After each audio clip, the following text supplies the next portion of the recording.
Les universités, les grandes écoles et les instituts supérieurs du Mali font leur rentrée solennelle au titre de l'année académique 2014-2015.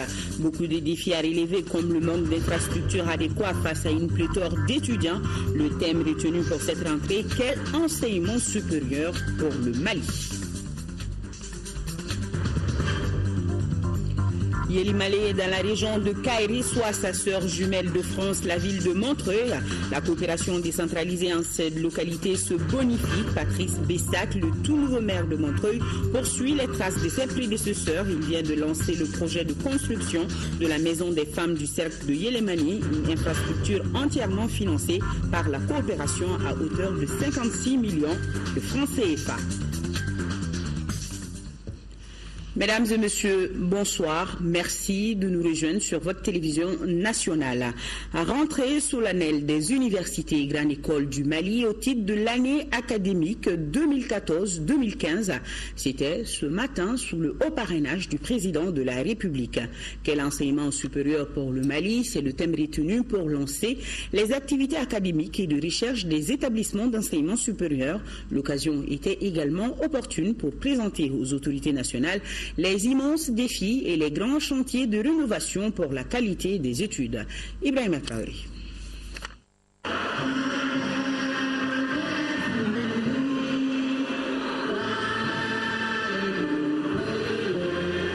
Une longue cérémonie pour marquer la rentrée solennelle de l'ensemble des institutions du ministère de l'Enseignement supérieur et de la Recherche scientifique, année académique 2014-2015.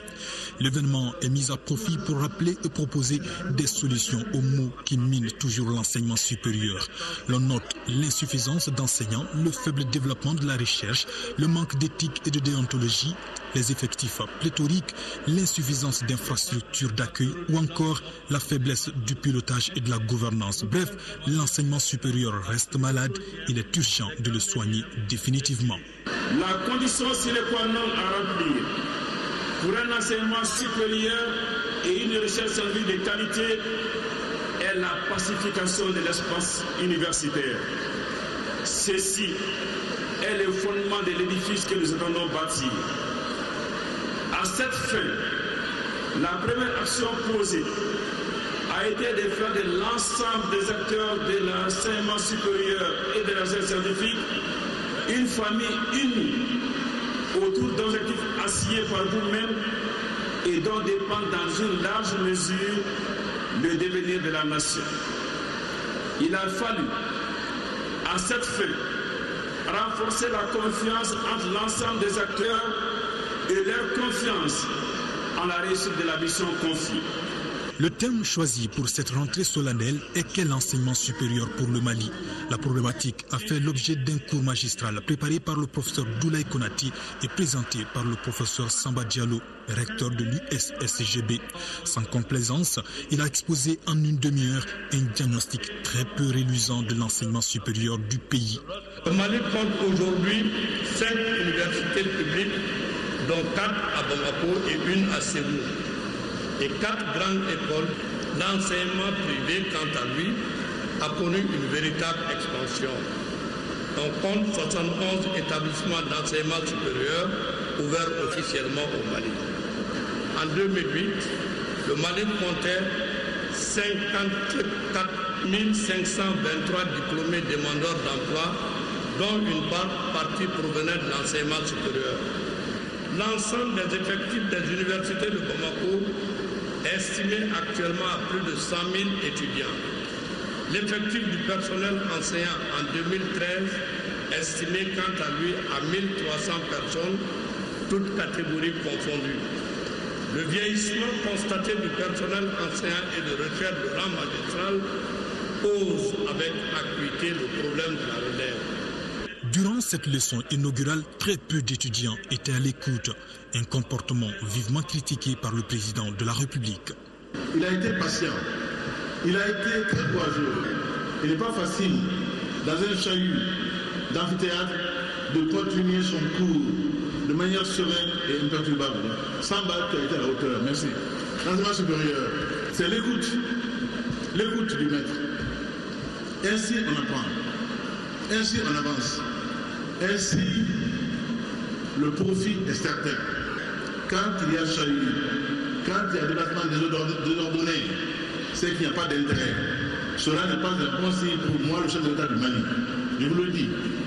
Je crois qu'un cours magistral doit être écouté de manière religieuse.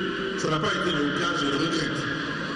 J'espère que la prochaine rentrée universitaire sera plus calme, plus discipliné. Le chef de l'État a engagé le gouvernement à poursuivre la mise en œuvre des recommandations issues de la concertation nationale sur l'enseignement supérieur tenue en avril dernier.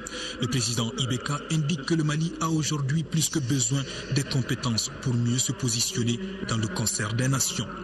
C'est pourquoi j'instruis le gouvernement d'augmenter le nombre d'emplois dans l'enseignement supérieur par un effort sans précédent de recrutement et de renforcement des infrastructures d'accueil pour améliorer les capacités d'encadrement et d'apprentissage. Au-delà du complexe universitaire de Kabbalah, j'ai particulièrement assigné au ministre de l'Enseignement supérieur et de la recherche scientifique la mission de coordonner et de faire aboutir dans les meilleurs délais possibles, et je lui sais gré de m'avoir laissé la primeur. Je lui ai instruit de faire aboutir le projet de l'Université du Sahel à Gao. Et en relation avec les ministres de la Culture et des Affaires religieuses, le projet de la grande université de Tombouctou, qui contribueront sans aucun doute au renforcement de l'unité de la nation malienne. Au cours de cette rentrée solennelle, l'assistance a apprécié un document d'une quinzaine de minutes sur les grands chantiers de l'enseignement supérieur et un sketch sur la réconciliation nationale, le tout agrémenté par des notes musicales de l'ensemble instrumental du Mali.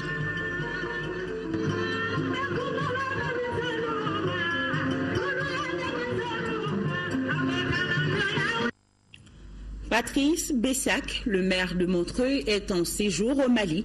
Je vous rappelle que Montreuil est la ville jumelle du cercle de Yélimané au Mali. L'édile français est donc venu réaffirmer aux autorités maliennes tout son soutien. Il a été reçu par le président de la République cet après-midi en audience. Auparavant, Ibrahim Boubacar Keïta avait reçu une délégation des présidents des institutions de la sous-région. Ils sont présents au Mali dans le cadre d'un colloque sur la corruption. Bourama Traoré, reportage. La corruption est un mal commun auquel il faut apporter une réponse commune. Une évidence sur laquelle s'accorde le chef de l'État et une délégation des présidents des institutions de la sous-région.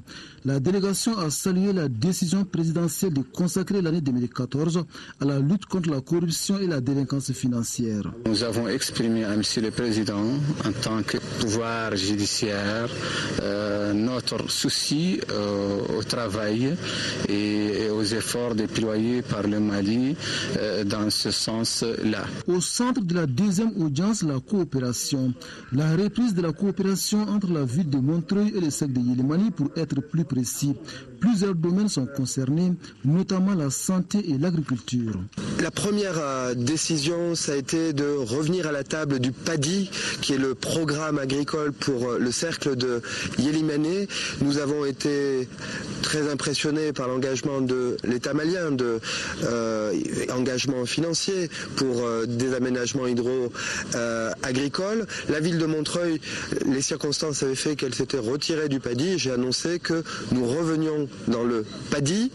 Par ailleurs, nous développons la maison des femmes à Yélimané, nous développons et nous rénovons la maison de l'amitié qui va accueillir bientôt le siège de l'intercollectivité Méranguemou. Nous travaillons sur les enjeux de santé ou sur les enjeux de lutte contre la désertification ou encore de parcelles maraîchères. Vous l'avez compris, c'est un programme et des ambitions fortes que nous avons.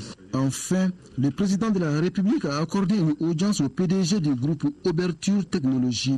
Didier Lamouche est venu expliquer au chef de l'État les activités du groupe. Un groupe spécialisé dans la fabrication des cartes de crédit, des cartes électroniques. Il entend développer au Mali une plateforme d'excellence sur la technologie et la sécurisation des passeports. À sa sortie d'audience, le PDG du groupe Ouverture n'a pas souhaité s'exprimer. Toujours à Koulouba, le représentant permanent du Mali auprès de l'UNESCO et le nouvel ambassadeur du Mali auprès des États-Unis, du FMI et de la Banque mondiale est aussi reçu par le chef de l'État. Alousseinou Touré nous en parle. Kena Koulibaly est le nouvel ambassadeur du Mali auprès des États-Unis, du Fonds monétaire international et de la Banque mondiale. Avant de prendre ses fonctions, il est venu prendre conseil auprès du chef de l'État. Le président a, au cours de l'audience qu'il a bien voulu m'accorder, donné les directives qui sont les siennes en la matière pour les actions que je dois entreprendre auprès de nos 4 partenaires. Je crois que chacun a déjà vu le président à la télévision malienne pendant le sommet Afrique-États-Unis. J'ai eu la grande chance de voir le président déblayer une bonne partie du terrain en ce qui concerne justement nos relations avec tous les partenaires qui sont à Washington, c'est-à-dire les États-Unis d'Amérique, le FMI et la Banque mondiale. Le président a non seulement rencontré le président Obama, mais aussi le département d'État, l'USAID, le MCC, le FMI, la Banque mondiale. Plus ancien de ses fonctions, Oumar Keïta est le représentant permanent du Mali auprès de l'UNESCO. De ces échanges avec le président de la République, on retiendra des projets importants pour notre pays, au nombre desquels la construction et l'équipement d'une bibliothèque universitaire. Ce qui lui tient à cœur, c'est d'abord d'avoir une bibliothèque, une grande bibliothèque universitaire au Mali, peut-être à Tombouctou. Et on a aussi parlé, on a évoqué les états généraux de la culture. Et je lui ai expliqué que l'UNESCO va prendre en charge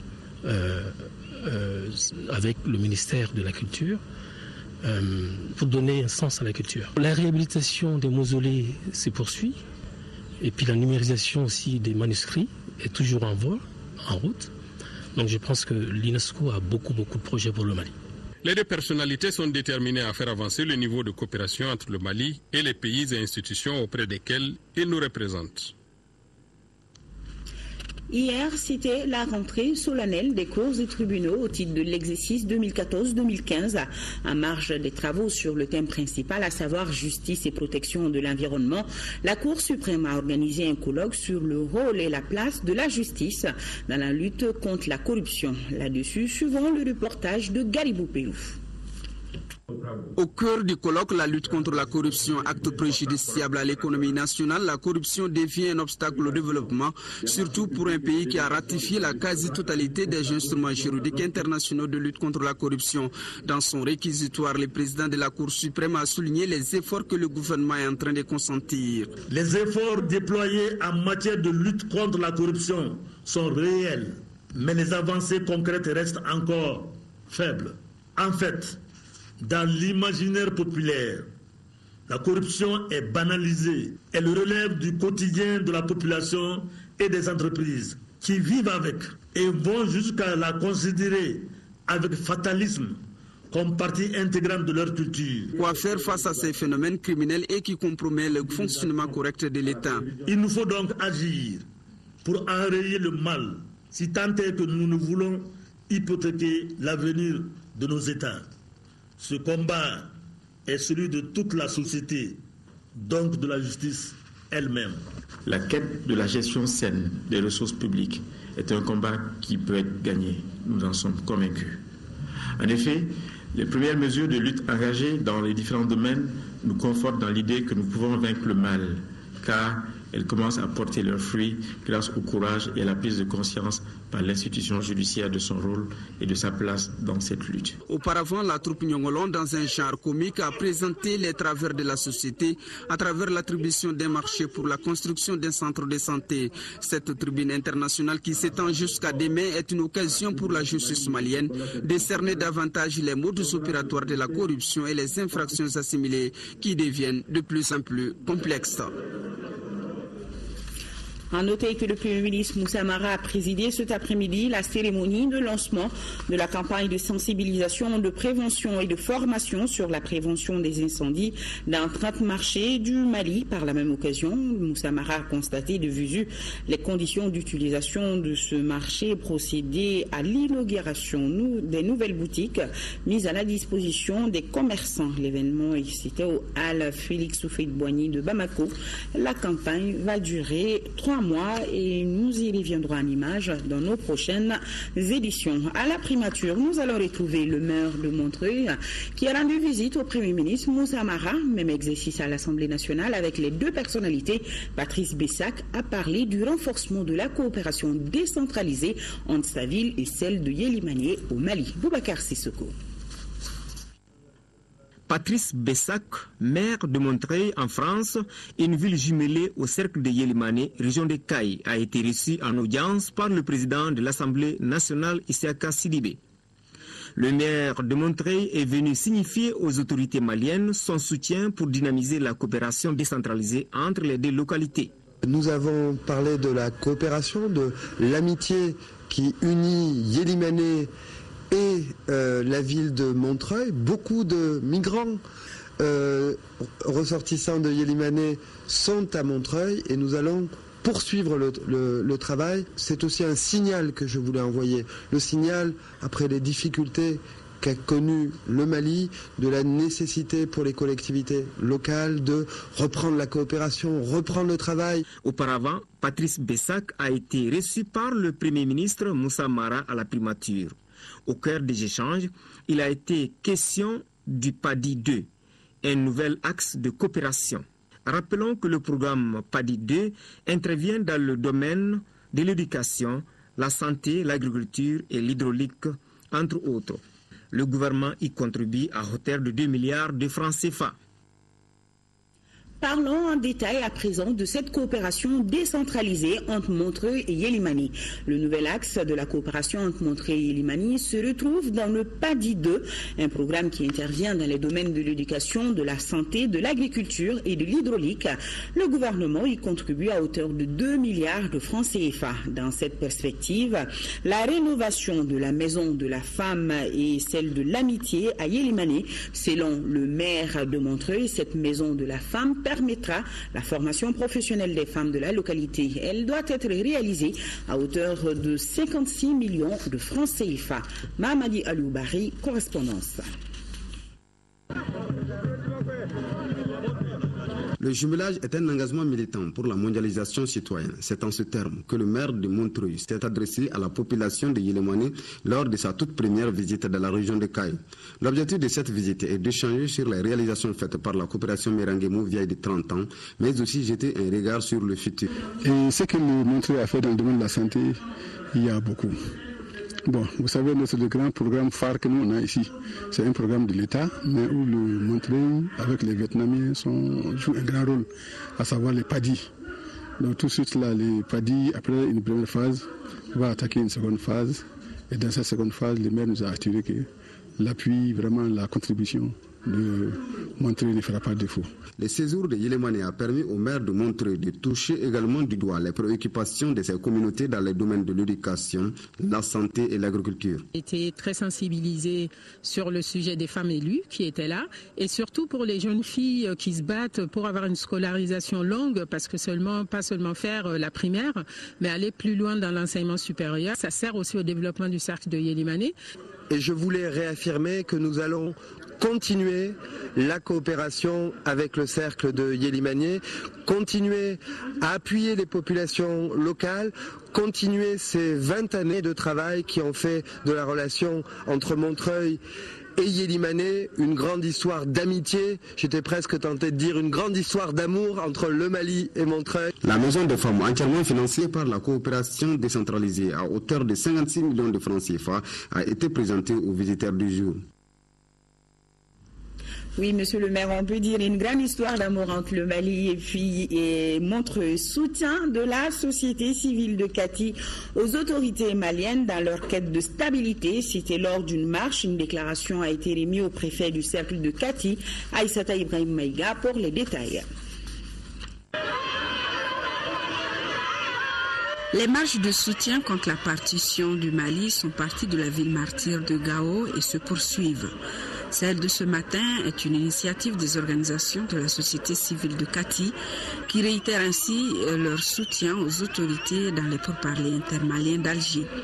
Sur une distance de près de 2 km, les marcheurs ont scandé plusieurs slogans pour l'unité avant d'arriver au conseil de cercle de Kati où une déclaration a été remise aux autorités.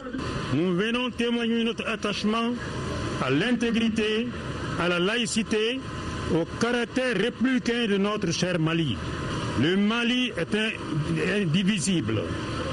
Encore une fois, il s'agit pour nous de traduire dans les faits l'attachement des associations et organisations de Kati aux valeurs républicaines. Je transmettrai votre message aux plus hautes autorités de notre pays qui sont fortement déterminées comme vous sur ces principes-là. Je vous dis, leur position est claire, précise et intraitable. La présente marche devrait également contribuer à illégitimer les groupes armés, groupes qui déclarent demander la séparation au nom des populations du Mali.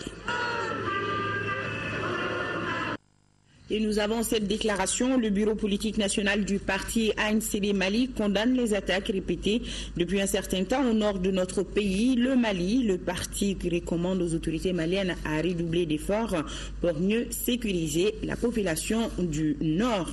La société civile et les communautés du cercle de Goundam, elles aussi, soutiennent le gouvernement du Mali. Les marcheurs réclament un Mali indivisible. Al-Mouzer Al-Kamissa et Atara nous en parlent. Cette grande marche organisée par la société civile a rassemblé des centaines de personnes de toutes les composantes de la société. Objectif, soutenir les autorités maliennes dans les pourparlers d'Alger. Tour à tour, hommes, femmes, jeunes, acteurs politiques et administratifs ont exprimé d'une seule voix leur attachement à l'intégrité nationale avant de remettre une déclaration aux autorités locales. Nous, organisation de la société civile et communauté du cercle de Goundam, déclarons notre soutien indéfectible et sans faille au président de la République et au gouvernement dans les pourparlers engagés avec les groupes armés. Je salue le courage, la détermination, le sens des responsabilités de la société civile pour soutenir les plus hautes autorités du Mali. Je vous exhorte à rester engagés et mobilisés derrière le Mali et ses intérêts. La marche est partie de la grande mosquée pour aboutir à la préfecture. Les marcheurs réclament un Mali indivisible. Je suis très contente, vraiment. Et depuis jusqu'à la fin, je ne suis pas déplacée. Je suis avec mon mari dans toute la crise qui est sortie. Vraiment. Je suis au logement social. Je suis seule là-bas. Je dis non à la partition du Mali. Je suis pour un Mali uni, fort et pluriel. La société civile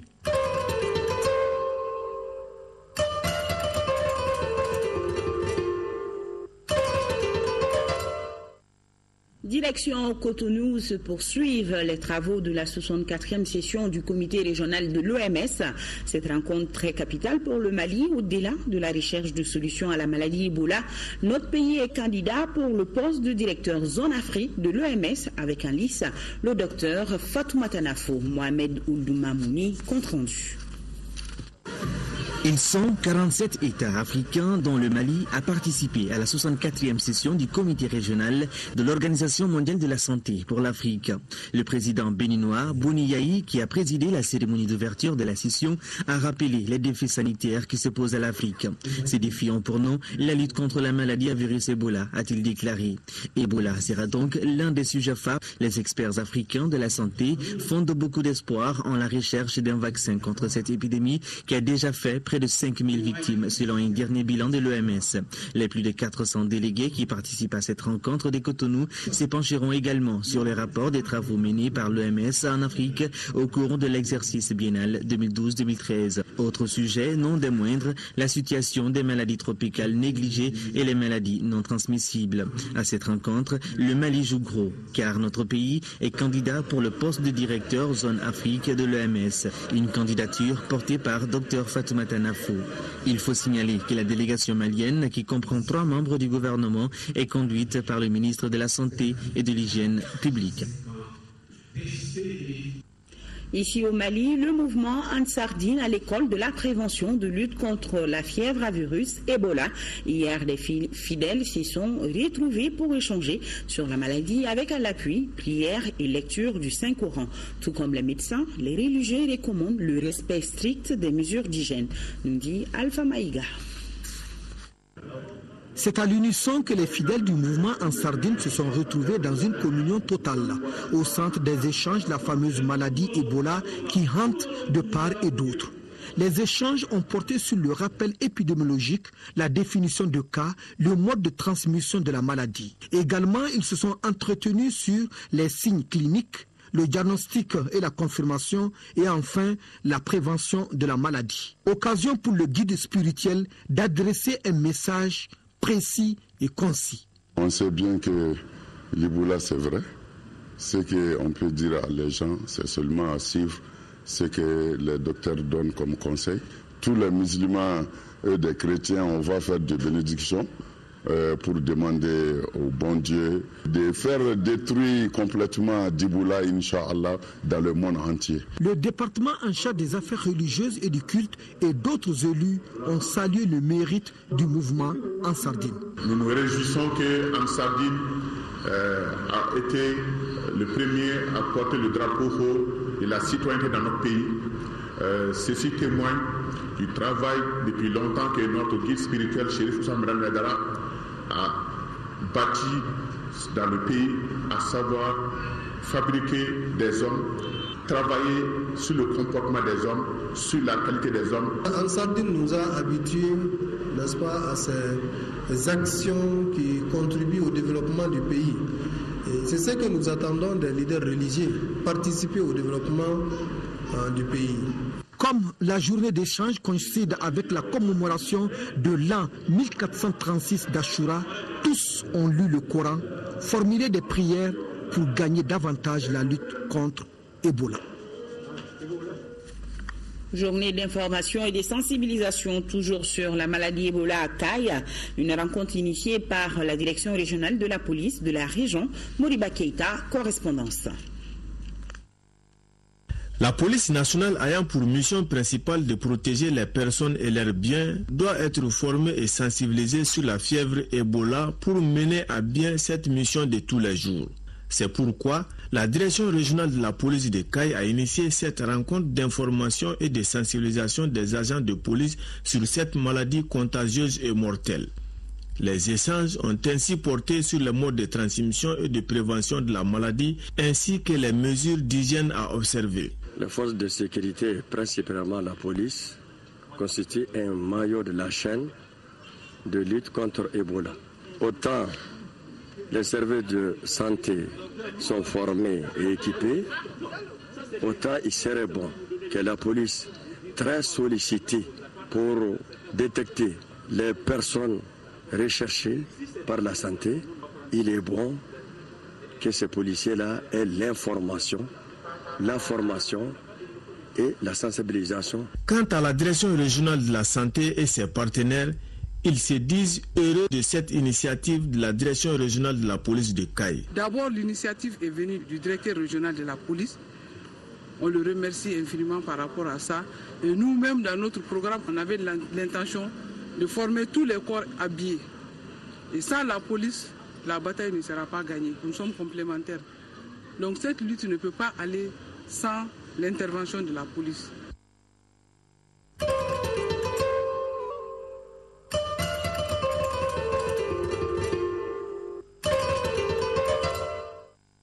Et nous avons ces déclarations du bloc des alternatives pour le renouveau africain, BARA, et du parti SALI, Solidarité africaine pour la démocratie et l'indépendance. Les deux partis saluent et soutiennent le peuple burkinabé dans sa lutte pour une démocratie réelle. Ici, à Bamako, le bureau malien du droit d'auteur vient de tenir la 27e session ordinaire de son conseil d'administration. Cette session était essentiellement consacrée à l'examen du rapport d'activité à mi-parcours de l'exercice 2014 de l'institution. Le reportage de Modibo Souari.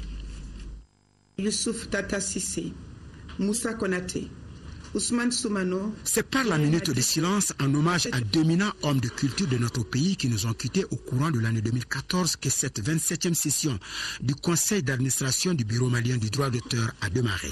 Ensuite, les administrateurs se sont penchés sur l'exécution du budget à mi-parcours pour l'exercice 2014. Un bilan jugé satisfaisant selon les responsables de la structure. Les bilans à ce stade d'exécution sont très encourageants. Des résultats ont été obtenus, notamment dans le cadre normatif avec l'adoption du décret portant et fixant les modalités de perception et de répartition des redevances de droits d'auteur. C'est là un acte de portée historique qui a été obtenu grâce à la volonté des plus hautes autorités de notre pays qui ont par là démontré leur attachement, bien sûr, à la cause de la création littéraire et artistique, mais surtout à la cause des artistes et autres créateurs d'œuvres de l'esprit de notre pays.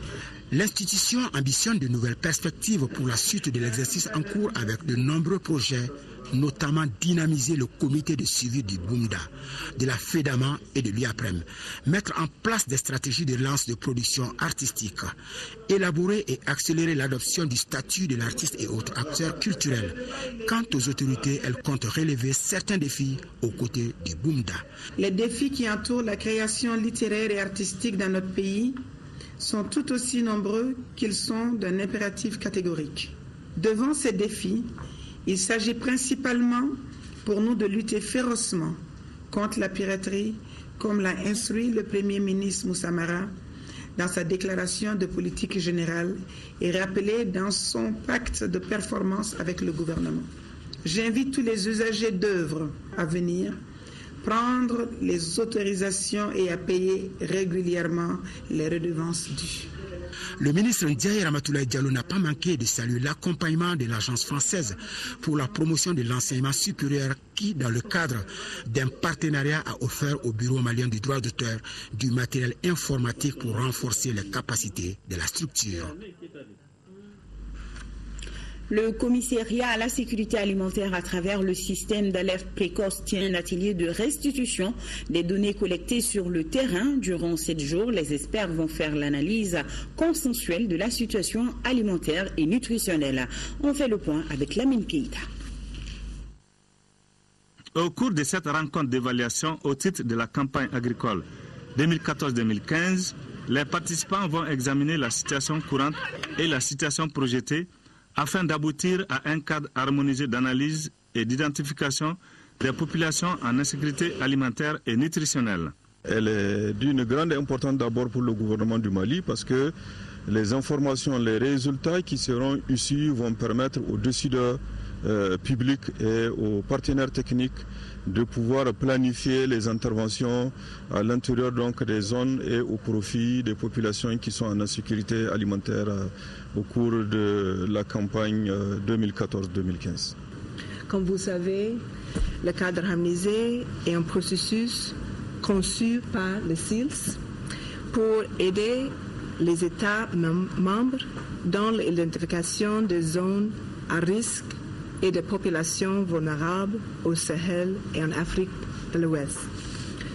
Sa vocation est de consolider les analyses de la sécurité alimentaire et nutritionnelle afin de permettre une appréciation consensuelle de la situation utile à la prise de décision. Assurer la sécurité alimentaire et nutritionnelle fait partie des priorités du gouvernement. C'est pourquoi il s'engage à prendre toutes les mesures appropriées pour lutter contre le phénomène, a dit le commissaire à la sécurité alimentaire. Cette rencontre de plusieurs jours est le début de toute une série de rencontres et de concertations pour permettre au gouvernement et à ses partenaires de prendre les mesures nécessaires et idoines pour une gestion efficiente de la situation alimentaire et nutritionnelle. Il s'agit essentiellement de la réunion du comité technique de pilotage des programmes de sécurité alimentaire sous l'égide de M. le ministre commissaire à la sécurité alimentaire et le Conseil national de sécurité alimentaire sous la haute présidence de M. le Premier ministre du Mali.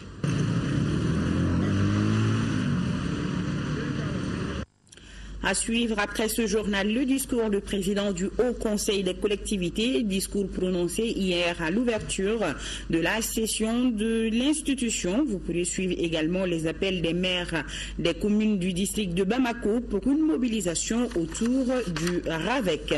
Dans nos programmes également cybernétique, un numéro qui vous propose ce soir un entretien avec le secrétaire général de l'Union internationale des télécommunications et le ministre en charge de l'économie numérique. Un entretien est réalisé à Busan en Corée du Sud à marge de la conférence des plénipotentiaires de l'UIT. Cybernétique, une présentation de Ibrahima Traoré.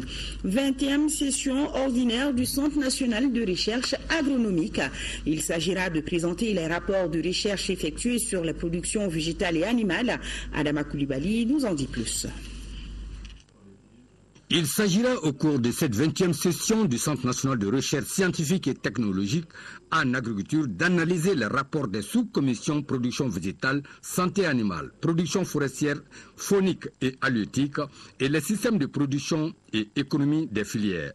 Mais les débats porteront sur les recommandations de la 19e session. La commission scientifique est une instance statutaire qui permet dans le cycle de programmation de la recherche de valider les recherches, les résultats et les projets de recherche. Donc c'est une instance qui oriente et qui donne l'autorisation de financer ou pas une activité de recherche. La recherche étant au centre du développement, selon les responsables du Centre national de recherche agronomique, les inquiétudes sur les réussites de la prochaine campagne agricole sont minimisées. Au départ, tout le monde était inquiet compte tenu de l'instabilité de la pluviométrie, mais au finish, on se rend compte que globalement, en tout cas, c'est une campagne normale. Donc on peut espérer qu'il n'y aura pas tellement de problèmes, mis à part des poches de sécheresse ça et là. Des représentants de plusieurs pays de la sous-région participent à cette 20e session du Centre national de recherche agronomique. Faire le bilan des activités menées et des projections pour la pérennisation des acquis, tel est l'objectif de la 3e session du comité de surveillance du projet d'appui à la lutte contre la mouche TC et les trypanosomiases animales. Une session tenue à Sikasso, Fatmata Diallo. Après 2 ans de parcours, le projet d'appui à la lutte contre la mouche CC et les trypanosomoses animales dans les cercles de Kadiolo et de Sikasso est arrivé à terme. Il s'agissait donc pour les membres du comité de surveillance du projet, administrateurs, collectivités, acteurs de la production animale et des services vétérinaires, environ une trentaine, de mesurer le chemin parcouru afin de faire des projections pour la pérennisation des acquis. La finalité recherchée pour le TCP, c'était en fait apprendre, c'est-à-dire les communautés à faire la lutte, c'est-à-dire la lutte communautaire contre les mouches et les trypanosomoses, donc les rendre capables elles-mêmes de mener la lutte, c'est-à-dire je veux parler de l'imprégnation des pièges et même de les poser également le long sur leur tiroir. Des documents tels le procès verbal de la 2e session, le rapport final du projet et l'état d'exécution des recommandations de la 2e session soumis à l'approbation des participants ont fait ressortir le bilan suivant. Il me plaît de souligner quelques actions réalisées dans la zone d'intervention du projet. Dans le cadre de l'élaboration de la station de référence dans la zone d'intervention, 2 études de base entomologiques et parasitologiques ont été réalisées. Une étude de base socio-économique a été réalisée. Dans le cadre de la participation communautaire, 317 brigadiers villageois ont été formés à l'imprégnation et au déploiement des pièges et écrans. Rappelons que ce projet, conçu pour appuyer les opérations de lutte déjà engagées, a couvert 13 communes des cercles de Kadiolo et de Sikasso. Cela grâce à l'appui financier de la FAO. 900 réfugiés déplacés de Gao viennent de bénéficier d'une importante quantité de céréales et d'autres denrées de première nécessité dans le cadre du mois de la solidarité initié par l'Agence des musulmans d'Afrique et ses partenaires. Cette remise a concerné les personnes âgées, les enfants démunis et les handicapés. Le compte rendu de notre correspondant sur place, Daouda Zoumana Traoré.